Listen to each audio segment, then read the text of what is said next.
Indresh Kumar Sahu YouTube channel को subscribe और bell icon को प्रेस करना ना भूलें। नमस्कार साथियों, मैं अपने यूट्यूब चैनल इंद्रेश कुमार साहू में आप सभी का हार्दिक स्वागत करता हूं। आज मैं आपको पढ़ाऊंगा हिंदी, जो कि UP TET, C TET, BEd और आदि एग्जामों के लिए बहुत ही उपयोगी है। तो हम हिंदी में शुरुआत करेंगे अव्यय से। ठीक है, तो हम अव्यय के बारे में पढ़ेंगे पहले कि अव्यय क्या है। ठीक, तो अव्यय क्या है तो हम इसके बारे में पढ़ना है। तो जो भाई बहन मेरे इस वीडियो में नए हों तो मेरे वीडियो को लाइक और चैनल को सब्सक्राइब जरूर करें, जिससे कि आपको हर वीडियो का नोटिफिकेशन आपको मिलता रहे और आप वीडियो देखने में मिस ना हो। तो और वीडियो को अंत तक जरूर देखें। ठीक है, आप अंत तक यदि वीडियो देखते हैं तो आपका हर टॉपिक आपका एकदम बिल्कुल क्लियर होता है, जिससे कि आपको पेपर में भी कोई दिक्कत नहीं आएगी। तो हम पहले अब इसमें पढ़ेंगे अव्यय। ठीक, तो इसमें कहलाता एक होता विकारी, एक होता अविकारी। ठीक है, तो विकारी किसे कहते हैं कि वे शब्द जिनमें परिवर्तन हो जाता है, मतलब शब्दों में लिंग है, अपना वचन है और कारक हैं, इनमें क्या होता है अपना परिवर्तन हो जाता है, तो भी हमारे विकारी कहलाते हैं। ठीक है, क्या कहलाते हैं? विकारी। अब आता हमारे अविकारी क्या है। ठीक है, तो जिन शब्दों का लिंग, वचन, काल और कारक के अनुसार कोई परिवर्तन नहीं होता है। ठीक है, यदि अपना कोई परिवर्तन नहीं होता है, इसमें लिंग में, लिंग, वचन, काल और कारक में कोई परिवर्तन नहीं होता है, तो हम उसे कहते हैं क्या? अव्यय कहा जाता है। ठीक है, उन्हें क्या कहते हैं? अव्यय कहते हैं। अव्यय का मतलब होता है इसमें कोई परिवर्तन नहीं होता, अव्यय जो का त्यों रहते हैं। उन्हें काल, वचन, कारक में कोई परिवर्तन नहीं होता है, अव्यय कहलाते हैं। जैसे कि अभी मैं नहीं आ सकता, जैसे मैंने एक एग्जाम्पल के माध्यम से आपको समझा रहा हूँ कि अभी मैं नहीं आ सकता, तो अभी इसमें क्या है? अव्यय है। अभी क्या? अव्यय। तो अभी तो नहीं बल देगा, ना इसमें लिंग में बल देगा, ना वचन में बल देगा, ना कारक में, कोई भी होगा अभी क्या होगा। ऐसे अभी मैं नहीं जा सकती, अभी मैं नहीं जा सकती, तो क्या है? अभी में कोई परिवर्तन नहीं हो रहा है, चाहे स्त्रीलिंग हो चाहे पुल्लिंग हो। ठीक है, तो जो हमारा अव्यय कहलाता है। अब पढ़ेंगे हम अव्यय के प्रकार कि अव्यय कितने प्रकार के होते हैं। ठीक है, तो अव्यय हमारे 4 प्रकार के होते हैं। एक होता क्रिया विशेषण, एक होता समुच्चय बोधक, एक होता संबंध बोधक, एक होता विस्मय बोधक। ठीक है, तो हमको इन 4 अव्यय को पढ़ना है। तो हम सबसे पहले पढ़ेंगे क्रिया विशेषण। ठीक है, क्रिया विशेषण के बारे में पढ़ेंगे। तो हमने पहली हेडिंग हमें डाली है क्रिया विशेषण अव्यय। ठीक है, क्रिया विशेषण अव्यय, तो इसको हम पढ़ेंगे क्रिया विशेषण अव्यय को। तो जिसमें लिखा कि जो शब्द क्रिया की विशेषता बताए। आप इसकी जानते हो, क्रिया माने क्रिया, विशेषण माने विशेषता। जो क्रिया की विशेषता बताए, ऐसा शब्द, मतलब जो शब्द या ऐसा शब्द क्रिया की विशेषता बताए, जो क्रिया विशेषण कहा जाता है, उसे क्या कहते हैं? क्रिया विशेषण कहा जाता है। ये हमारे 4 प्रकार के होते हैं। पहला होता है रीतिवाचक क्रिया विशेषण, दूसरा होता है कालवाचक, तीसरा होता है स्थानवाचक और चौथा होता है परिणामवाचक। ठीक है, ये हमारे 4 प्रकार के क्रिया विशेषण होते हैं, एक रीति, काल, स्थान और परिणाम। ठीक है, तो इनको हम अब एक एक करके इनको पढ़ेंगे। यहाँ मैं आपको शॉर्ट में बता दे रहा हूँ पहले कि रीतिवाचक क्या होता है। यदि हम रीतिवाचक की क्रिया विशेषण की बात करें तो उसमें यदि हम उदाहरण में कैसे और किस प्रकार जोड़ दें, ठीक है, तो हमारा प्रश्न बन जाता है, तो हमसे रीतिवाचक कहते हैं। ठीक है, काल में यदि हमारा कोई काल का एग्जाम्पल दिया गया, उसमें हम कब जोड़ दें तो हमें पता चल जाता है कि जी किसका क्रिया विशेषण है। ठीक है, तो काल का क्रिया विशेषण है। और कहाँ जोड़ने से, क्या एग्जाम्पल में कहाँ जोड़ने से पता चल जाता है, तो हमारा स्थानवाचक होता है। ठीक है, आप एग्जाम्पल के माध्यम से और अच्छे समझेंगे। जैसे मैं बता रहा हूँ, पहले मैं हेडिंग लिख कालवाचक क्रिया। ठीक है, पहली हेडिंग है हमारी कालवाचक क्रिया विशेषण। ठीक है, तो वे अविकारी शब्द जो क्रिया के पहले लगकर, क्या है, अव्ययकारी शब्द हैं जो क्रिया के पहले लगकर क्रिया के घटित होने के समय का बोध कराते हैं। क्या कराते हैं? क्रिया के घटित होने के समय का बोध कराते हैं, कालवाचक क्रिया विशेषण कहा जाता है।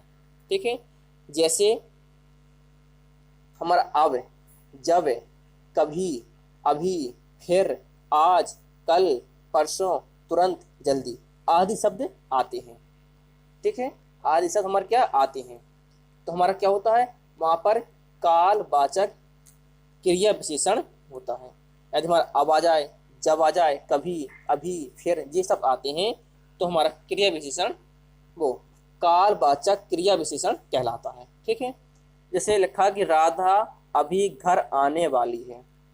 ठीक है, तो हम यदि ये एग्जाम्पल में आ गया कि राधा अभी घर आने वाली है, तो हम कैसे पहचानेंगे कि इसमें कौन सा क्रिया है, कौन सी क्रिया विशेषण है।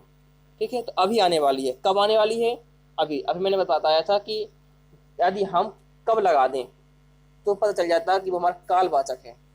ठीक है, तो अभी यहाँ पर आप पता लगा सकते हैं। जैसे लिखा राधा अभी घर आने वाली है, हम कह दें राधा कब घर आने वाली है, कब घर आने वाली है, तो अभी आने वाली है, कभी, अभी आने वाली है, तो हमने कब लगा दिया।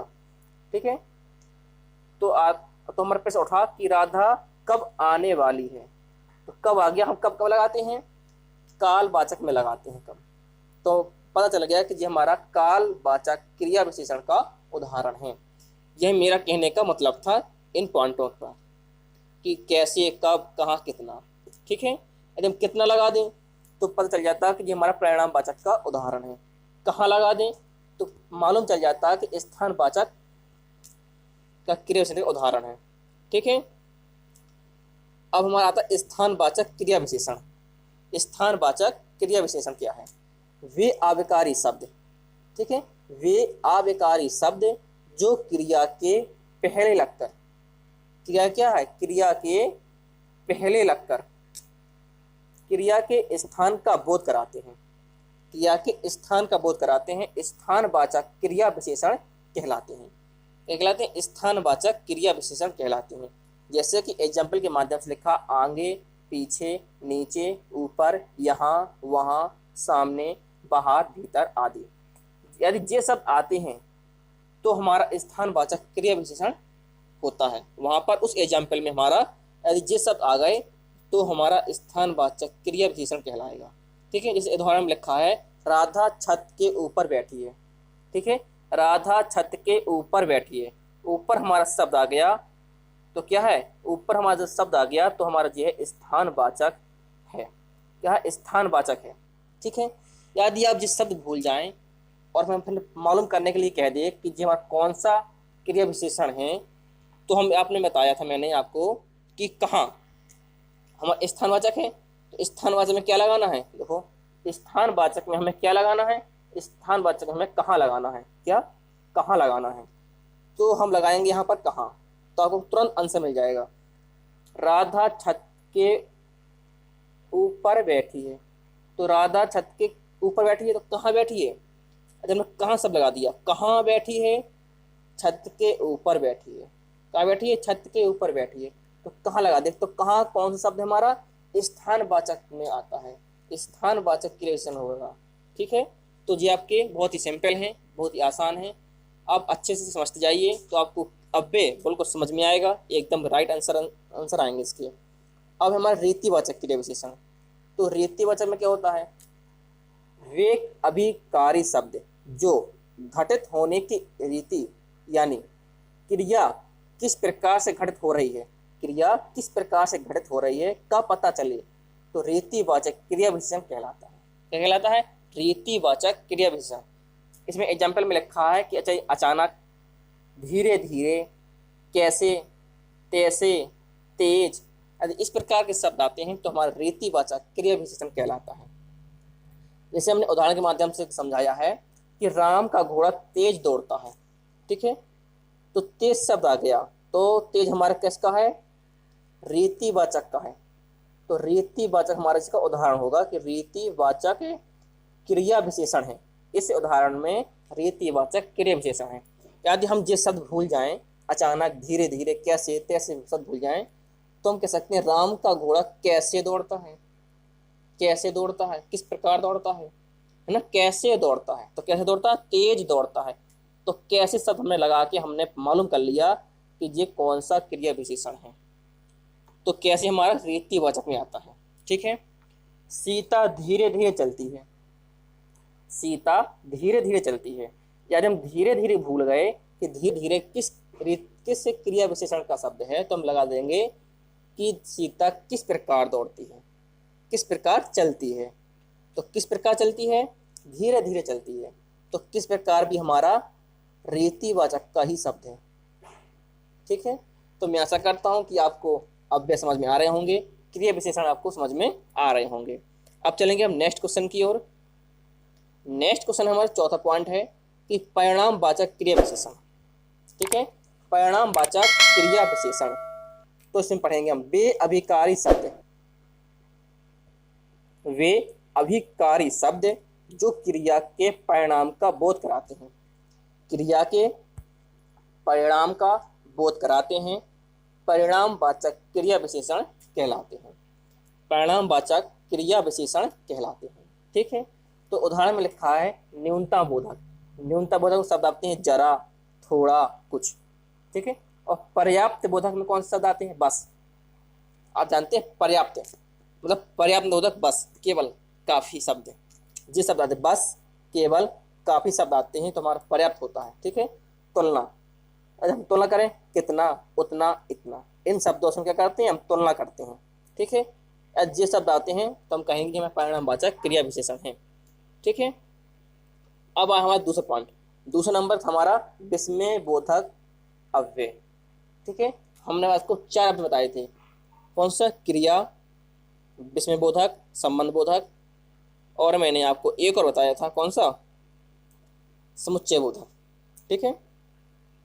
तो हम हमारा पहला हमने हो गया है क्रिया विशेषण वाला टॉपिक समाप्त हुआ। अब दूसरा आया विस्मय बोधक अव्यय। तो हम यहाँ पर देखेंगे विस्मय बोधक अव्यय क्या है। विस्मय बोधक वे अव्यय या वे अव्ययकारी शब्द जो किसी दृश्य को देखकर मुंह से आंशिक निकलते हैं, उन्हें विस्मय बोधक अव्यय कहा जाता है। ठीक है। जैसे कि मैंने आपको उदाहरण के माध्यम से समझा रहा हूँ, जैसे हर्ष बोधक आ गए। यदि हर्ष बोधक शब्द आएगा तो हर्ष में क्या होता है, वाह, अच्छा और शाबाश, ये शब्द आते हैं। और विस्मय बोधक में अरे, क्या, क्यों, इसी तो चौंकाने वाले शब्द आते हैं। और शोक बोधक, शोक बोधक भी उफ, हाय, हे राम, तौबा तौबा। तो इस प्रकार के हमारे शब्द आते हैं शोक बोधक में। अब क्रोध बोधक, क्रोध में भी आते हैं चौप, अरे, ओबे, है ना। और चेतावनी, जब हम किसी को चेतावनी देते हैं तो खबरदार, सावधान, बचो, इस प्रकार के शब्दों का हम प्रयोग करते हैं। ठीक है। इस प्रकार से घृणा, इच्छा और आशीर्वाद, तो इस प्रकार के जो हमारे शब्द हैं जो हम विस्मय बोधक में प्रयोग करते हैं। यदि ये शब्द आते हैं तो हमारे हम कह सकते हैं कि हमारे विस्मय बोधक है कि विस्मय बोधक अव्यय हैं। ठीक है। अब चलेंगे हम नेक्स्ट क्वेश्चन की ओर। नेक्स्ट पॉइंट हमारा समुच्चय बोधक अव्यय। ठीक है। समुच्चय बोधक अव्यय, तो जो दो शब्दों को जोड़ने में काम आए। यदि हम कोई दो शब्दों को जोड़ते हैं, उनमें जो हमारे शब्द काम आते हैं उन्हें हम कहते हैं समुच्चय बोधक अव्यय कहते हैं। जैसे कि उदाहरण के माध्यम से लिखा है कि सोहन गरीब परंतु होशियार है। तो परंतु शब्द हमारे शब्दों को जोड़ रहा है, मतलब किसको जोड़ रहा है, मोहन गरीब और होशियार है, इन दो शब्दों को क्या है, परंतु जोड़ रहा है। सोहन गरीब परंतु होशियार है, तो परंतु शब्द हमारा क्या कहलाएगा, समुच्चय बोधक अव्यय कहलाएगा। ठीक है। और राहुल तेज है, राहुल तेज है किंतु उद्यमी नहीं, राहुल तेज है किंतु उद्यमी नहीं, तो किंतु शब्द भी हमारा समुच्चय बोधक अव्यय है। ये शब्द हमारे कभी परिवर्तित नहीं होते हैं, ये आपको ध्यान देना है। अब कुछ पॉइंट है इसमें, जैसे संयोजक। ठीक है। तो संयोजक हम लगाते हैं तथा और एवं, ये हमारे संयोजक के शब्द होते हैं। और विरोधवाचक, विरोधवाचक में परंतु, किंतु, लेकिन, अगर, मगर, इस प्रकार के शब्दों का हम प्रयोग करते हैं। ठीक है। और विभाजक, किसी को हम यदि बांटते हैं तो अथवा या नहीं तो में इन शब्दों का प्रयोग करते हैं। ठीक है। अब परिणामवाचक बोधक में इसलिए, अतः, एतयो, इस प्रकार के शब्दों का प्रयोग करते हैं। अब हमारा चौथा और लास्ट हमारा अव्यय है कि संबंध बोधक अव्यय। ठीक है। तो संबंध बोधक अव्यय क्या है? वे शब्दों जो दो शब्दों या दो पदों के बीच में संबंध स्थापित करते हैं, संबंध बोधक अव्यय कहलाते हैं। समझ में क्या था? ये जोड़ने का काम करते थे और इसमें क्या संबंध स्थापित करेंगे। यदि हम दो शब्दों या दो पदों के बीच हम क्या संबंध स्थापित करते हैं तो उन्हें हम संबंध बोधक अव्यय कहलाते हैं। ठीक है। जैसे पुरुषार्थ के बिना जीवन नहीं, पुरुषार्थ के बिना जीवन नहीं, तो के बिना हमारा क्या है? हमारा संबंध बोधक अव्यय होगा। ठीक है। कृष्ण के साथ राधा का नाम पूजनीय है, कृष्ण के साथ राधा का नाम क्या है? पूजनीय है। तो के साथ ये भी हमारा संबंध बता रहा है। ठीक है। के साथ, कृष्ण के साथ, है ना। तो राधा का पूजनीय है किसके साथ है? कृष्ण के साथ है। तो जो हमारा के साथ हमारा संबंध बोधक अव्यय होगा, ये हमारा मतलब संबंध बता रहा है। ठीक है। इसमें भी हमारे पॉइंट हैं। पहला हमारा कालवाचक संबंध अव्यय, तो पहले के बाद, पहले से या पश्चात इन शब्दों का प्रयोग होता है। स्थान में आगे पीछे निकटता का, दिशा में आसपास, तरफ, दायां बायां, साधनवाचक में के द्वारा, के माध्यम, के सहारे, उद्देश्य में के लिए, के वास्ते, के निर्मित, और सादृश्य में समान, तुल, बराबर, और विनिमयवाचक में बदले, एवं। तो इस प्रकार के शब्दों का प्रयोग होता है। तो ये तो थे हमारे अव्यय। अव्यय हमारे 4 प्रकार के होते हैं। ये भी मैंने आपको बता दिया है कि अव्यय हमारे 4 प्रकार के होते हैं: क्रिया विशेषण, समुच्चय बोधक, संबंध बोधक और विस्मय बोधक। इन चारों के बारे में हमने पढ़ लिया है। क्रिया विशेषण जो हमारी क्रिया की विशेषता बताएं, ऐसे शब्द जो क्रिया की विशेषता बताएं। ये हमारे कितने होते हैं? 4 प्रकार के होते हैं: रीति, स्थान, काल और परिणाम। ठीक है। क्रिया विशेषण हमारे 4 प्रकार के होते हैं: रीतिवाचक, कालवाचक, परिणामवाचक और स्थानवाचक। ठीक है। और इनको अलग अलग हमने पढ़ लिया है, रीति, काल, स्थान, परिणाम को। आपको ये ध्यान देना है, यदि हम उदाहरण में कैसे किस प्रकार जोड़ दें तो हमारा रीतिवाचक क्रिया विशेषण मालूम चल जाएगा कि ये उदाहरण हमारा रीतिवाचक का है। कब जोड़ दें तो मालूम चल जाएगा कि ये हमारा कालवाचक का उदाहरण है। यदि हम कहाँ जोड़ दें तो मालूम चल जाएगा कि हमारा स्थानवाचक का उदाहरण है। और कितना जोड़ दें तो हमें मालूम चल जाएगा कि हमारे परिणामवाचक क्रिया विशेषण का उदाहरण है। तो आपको ये शब्द आपको अच्छे से ध्यान देना है। दूसरा मैंने आपको बताया था समुच्चय बोधक। तो समुच्चय में क्या होता है? 2 शब्दों को क्या जोड़ने का काम करता है। ठीक है। संबंध में 2 शब्दों या 2 पदों का बीच संबंध बताते हैं कि इनके बीच में संबंध क्या है। तो ऐसे शब्दों को हम संबंध बोधक अव्यय कहेंगे। और विस्मय बोधक जो आश्चर्य जैसे कामाएं शब्द आते हैं, अरे, वाह, शाबाश, तो इस प्रकार के शब्द आते हैं तो हमारे विस्मय बोधक अव्यय कहलाते हैं। तो हमारे यहाँ पर अव्यय हमारे समाप्त होते हैं। जिसको हमारी वीडियो पसंद आती है तो हमारी वीडियो को लाइक और चैनल को सब्सक्राइब जरूर करें, जिससे कि आपको कई प्रकार की वीडियो, अनेक प्रकार की वीडियो मिलती रहें और आप परीक्षाओं में अच्छे से काम कर सकें, अच्छे से नंबर आ सकें। तो अव्यय में हमारे कम से कम 2 या 3 नंबर का टेट में जरूर पूछा जाता है। तो आप इस वीडियो को अच्छे से देखें और लास्ट तक देखें। हमारी मुलाकात अगली वीडियो में फिर होगी। तब तक के लिए नमस्कार।